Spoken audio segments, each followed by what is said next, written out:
Okay, thank you for joining me for this second video on feelings and how to deal with feelings. I'm a little bit under the weather today. I have been sick for a few weeks, so I hope you guys can understand this as I try to show you this lesson that I do think is also very good and complementary to the previous lesson on how to work with thoughts. Okay, so today's lesson is on how to deal with feelings. Today I will be going a little bit over what feelings are and how they tend to affect us when we observe them in our body and how we tend to react to them, as well as a good lesson on how to deal with feelings when we encounter them. Okay? So, we shall start. Feelings. Usually, a person would say that they notice their feelings first before they notice their thoughts. And that is true for most people when they don't really think about it. They just think you have a feeling and then everything happens after that. But in reality, you have a circumstance or an event that happens first. In your life, you could get news such as you got called for an interview. You got called that a loved one passed away. You got called by someone and they broke up with you. You got some news that you are being chosen to adopt a puppy. What usually happens before you experience a feeling is that a circumstance happens or an event happens and then everything comes afterwards. After you have a circumstance or an event, something happens, then there is some type of arousal in the body. Your body gets primed for action. Usually, your body experiences something that might have it go into fight, flight, freeze, or fawn mode.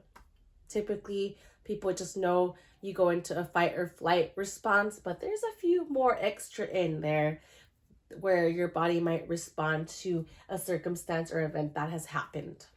Okay, so your body does get aroused in some way. Maybe you get butterflies in your stomach. Maybe there's some tension in your jaw, your shoulders. Maybe you get a little sweaty. Maybe there's tension in other parts of the body. It really does depend on the particular event and circumstance. Okay. Then what tends to happen is the mind gets involved in some way. The mind tends to evaluate the situation. And you can sort of think about the mind being split into two different ways of operating. There is a thinking self and there is an observing self. If we want to sort of really simplify it, the mind gets involved and a thinking self, an observing self might have something to say about the experience going on in your body. And then it forms an opinion about what's going on in your body. Okay. It tells you what feeling you're having, what emotion you're having. But the mind does get involved in this emotional experience. There's a thinking self and there's an observing self. Usually the thinking self might have opinions about what you're experiencing. It might throw some judgments like, oh, this is a terrible feeling. This is awful. This is an awful situation. I don't think this is a good idea. Maybe there's assumptions about what's going to happen next. And maybe there's a few other thoughts or beliefs that might impact the way the rest of the situation goes, the way you might react to what's happening next. The observing self can be said to be a little bit more objective. It's the part of your brain that sort of notices everything from a curious standpoint. It doesn't really have opinions or judgments. It sees the facts of situations and it doesn't really impart judgment. It just sees things as it is. The observing self part of your mind might just look at your life like a camera like a National Geographic documentary, and it doesn't say whether something is good or bad. It's just observing what is. The thinking self, however, is capable of giving you a lot of negative thoughts, a lot of judgments, a lot of negative opinions, a lot of negative thoughts or beliefs that might actually make your emotional experience feel negative. Okay? So hopefully that was straightforward. There is a circumstance or an event that happens in your life. Your body gets aroused in some way, a physical way. The mind gets involved. Either the thinking self has something to say, the observing self has something to say, and then you have an emotion or a feeling. That's how the emotion is born. Okay. All right. And we're gonna go over how emotions or feelings might lead to struggle and unnecessary pain, unnecessary suffering. Okay. What is true, what we know to be true about feelings or emotions is that they're like the weather. I want you to consider this idea. Emotions are constantly changing. Emotions are present all the time, but they constantly change throughout the day. You could be sad, you could be excited, you could be happy, you could be frustrated, you could be bored, you could be angry, you could be many, many other things throughout the day. But it's true that they're constantly changing and your feelings are constantly present. It's not one thing all day long. You will not be sad all day long. You won't be bored all day long. And you won't be happy all day long either. And this is where we want to introduce the second principle to feelings, because I think most of pain and suffering and struggle comes from a false myth that humans are supposed to be happy all of the time. However, seeing the truth of the matter is that our emotions are changing all the time, like the weather, constantly changing. Therefore, that would also mean that we're not always supposed to be happy. In fact, sometimes we have a 50% negative emotional experience or experiences in our lives that will be negative, and there will be 50% positive experiences in our lives. So keeping this in mind, there's a 50-50 principle that we should allow the human experience to have 50% negative emotions and 50% positive emotions. In fact, some negative emotions are actually necessary. They're appropriate. Some negative emotions can be appropriate. For example, when someone passes away, if you had a very close relationship to that person, the experience or the emotion of grief can be very appropriate. If you got unjustly fired from your job, frustration or anger might be very appropriate. I doubt you would want to feel happy about being fired. So there are moments in time where negative emotions are warranted and very appropriate, and you might actually want to honor those negative emotions when they arise, right? Sometimes they're very appropriate, and sometimes there are negative emotions that are unwanted and uncomfortable and a pain in the ass, but we also have to make room for them, because if we think about it, a 50-50 experience is the norm for human beings.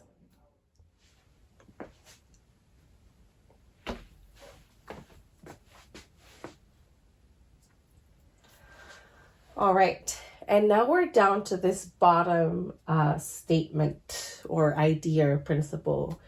We went over the fact that, or the truth that emotions are constantly changing like the weather. In order for us to make space for human experience, we want to observe that there is a 50-50 principle in life. Our human experiences are built from 50% negative emotional experiences and 50% positive emotional experiences. When we struggle, though, when we suffer, is when we believe that we're supposed to be happy all of the time. Most people who believe in the myth of we should be happy 100% of the time tend to walk into this mode of struggling and suffering in their life. Some people might call it dirty pain, right? Brooke Castillo calls it dirty pain. It hasn't been processed as well. When we struggle or suffer is when we reject, when we fight against, when we deny, when we try to avoid our negative emotions and our feelings. We tend to struggle or we suffer when we have those emotional experiences. If we were to make space for the idea, the concept that we are supposed to have a 50-50 human life experience, sometimes when we encounter negative emotions, we don't have to suffer and we don't have to struggle when that comes about. So how do we do that? How do we make space for the 50% negative emotional experiences that we are going to run into? How do we do that?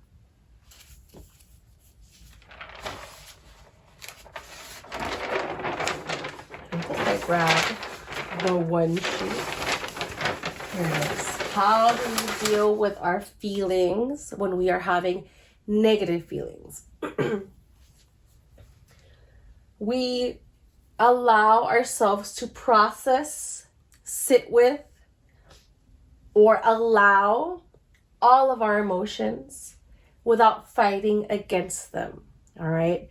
Processing, allowing, sitting with the emotions without fighting against them, without rejecting them, without denying them or avoiding them is a key to being able to manage your emotions and make space for all sorts of different things in your life.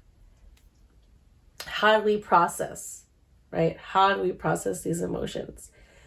First, when we are having a positive emotion, when we're having a negative emotion, we usually, let's use the example of a negative emotion.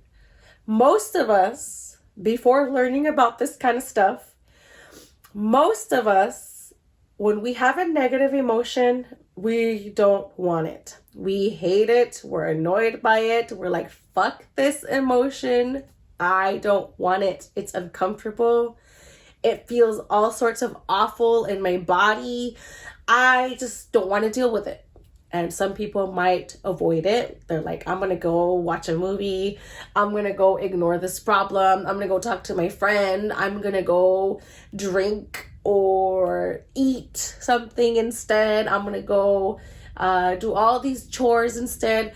Sometimes people just would rather do anything else other than encounter and sit with the emotion. That's what most people do. Like, we've all been guilty of doing it before. Okay, so most people just want to fight with, deny it, reject it, avoid it. That's what we usually do. But what tends to happen is when we try to deny our feelings, we try to fight against our feelings, that compounds actually.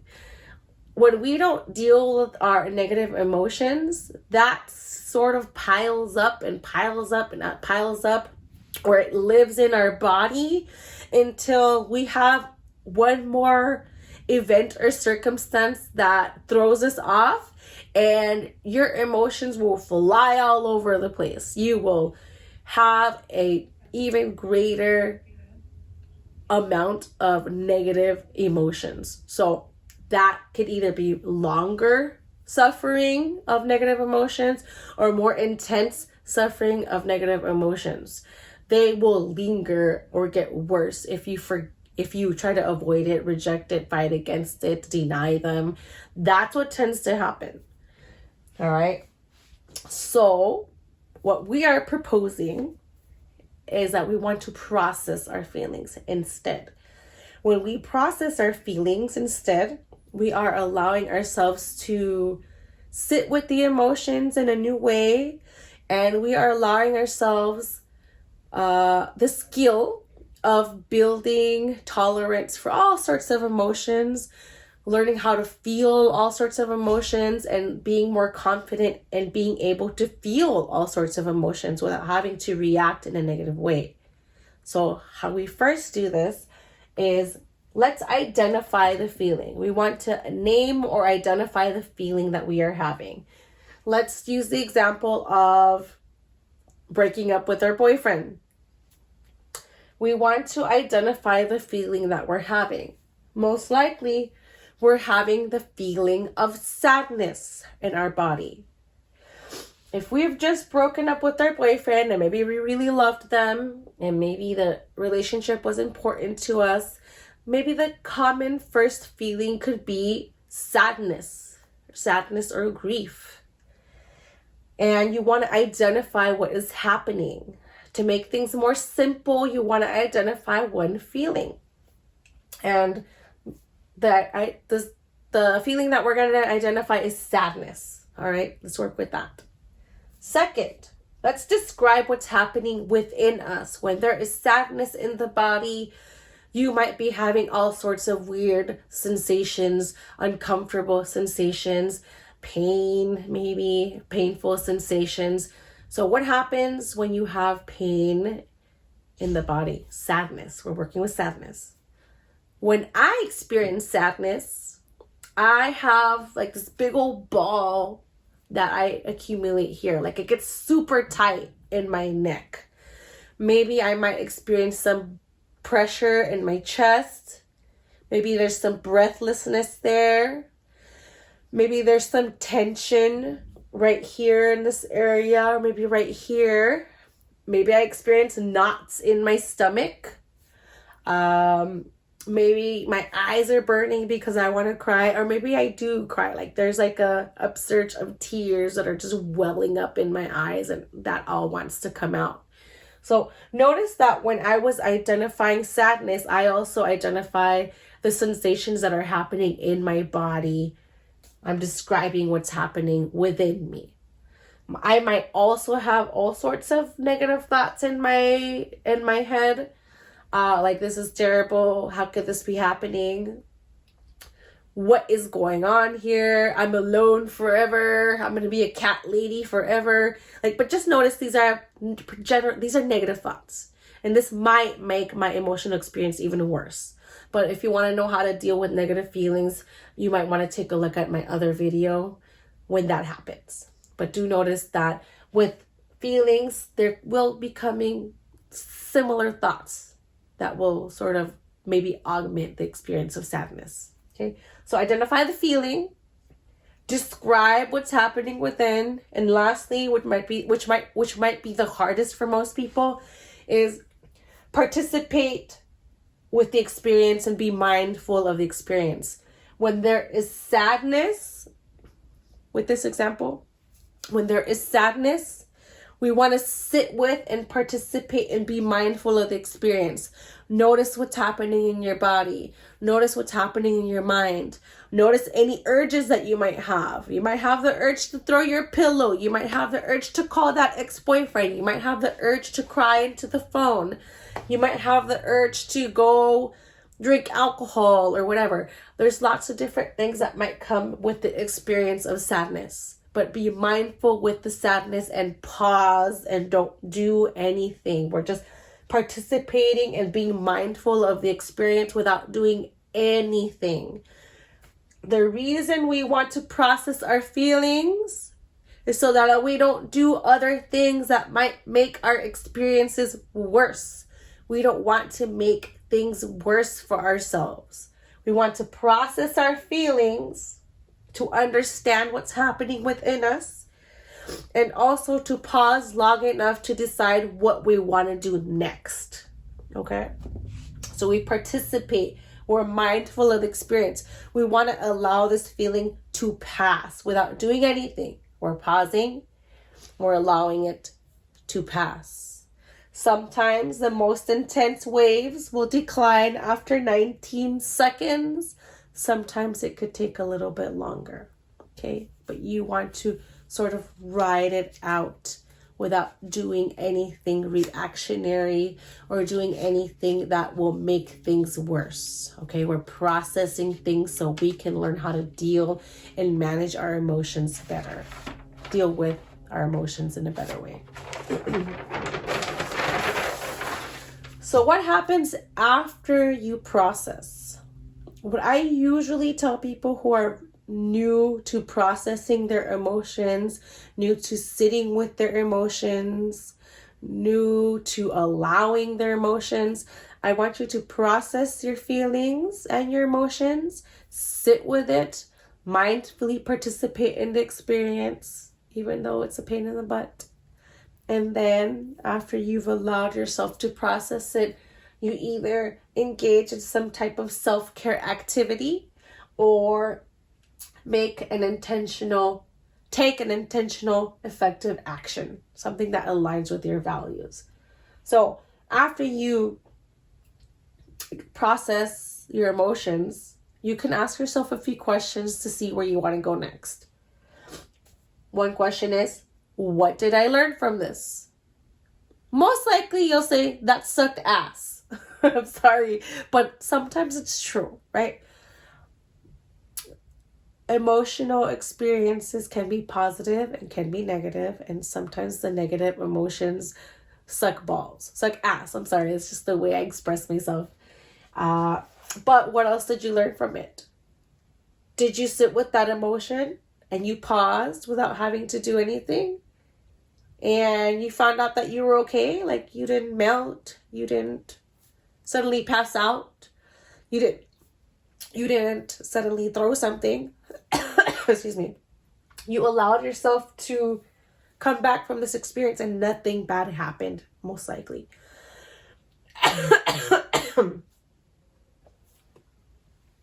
Second, what do I do now to care for me? This is where the self-care comes in.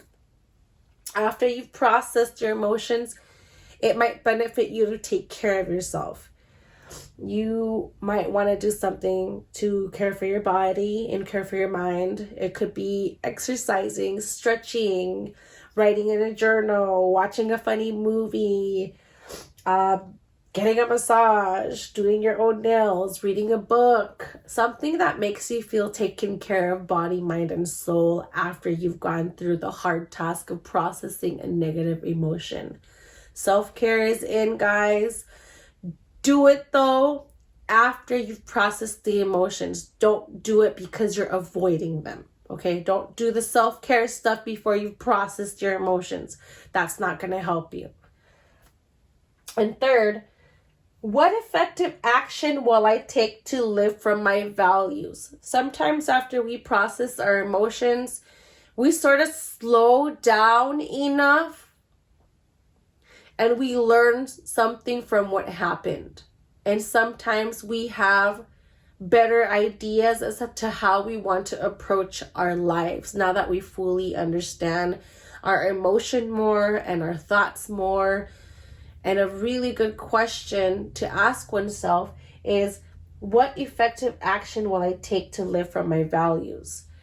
Most likely, if you are in some type of self-improvement journey, you are thinking of different ways to live your life in the long term, live your life in a way that's meaningful for you.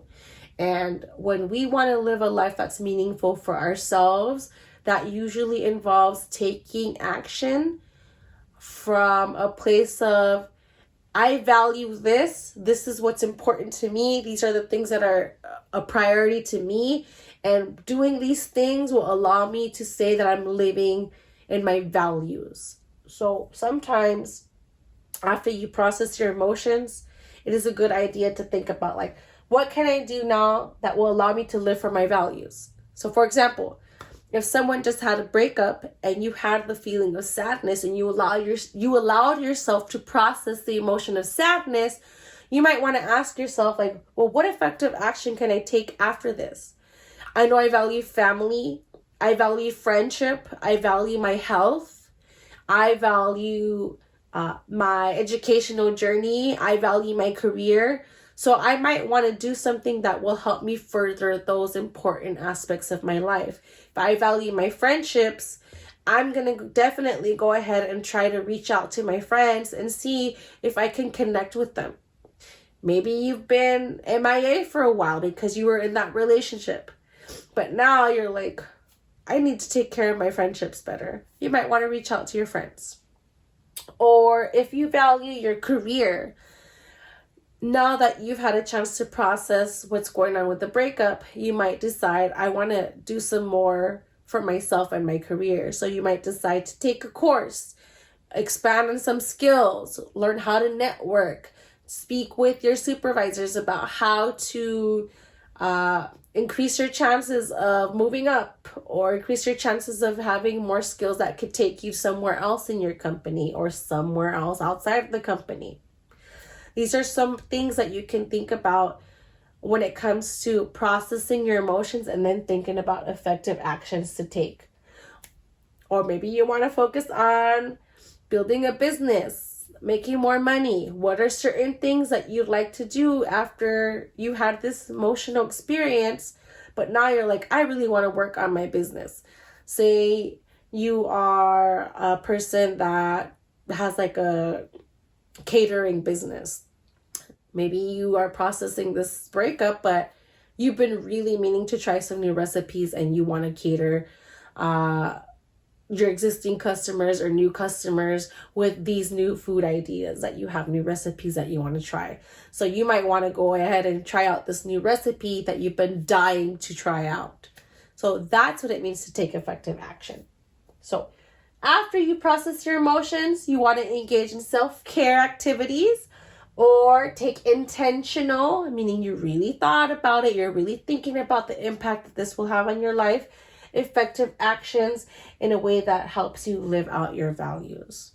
So hopefully that was a quick instructional video that you guys will take to heart. You can check out my other video that talks about how do you deal with negative thoughts. This is about how to cope with your emotions and how to start managing your emotions. If you enjoyed this, definitely like and subscribe or share with someone that you think will benefit from this. If you want to learn a little bit more about your thoughts and your feelings, you may also refer to my link. I'm going to link it in my bio. I have a instructional guide called How to Calm Your Nervous System. When you're having a hard time, your nervous system is activated. So that book is made just for you so you can learn how to calm your nervous system. It gives you different activities to work on, different educational content for you to absorb, guided meditations, breathing exercise, all of those things to help calm your nervous system if you feel like super activated by something that might have happened to you. So that is available. It's for sale. It's going to be in the link in the bio below. And if for some reason you think that you want more, I am a personal life coach that focuses on helping women work on their relationships, work on their breakups, and just in general, helping them try to create a life that they're really happy about. Like, we're working on all sorts of things. I'm interested in all sorts of fun stuff that will help empower a woman to get the life that she wants. So that's what I do. I am a life coach. And if you want to book a consult, that link will also be in the notes below. So thank you for joining me. I hope you enjoyed this and have a good day, afternoon, or evening. Bye-bye.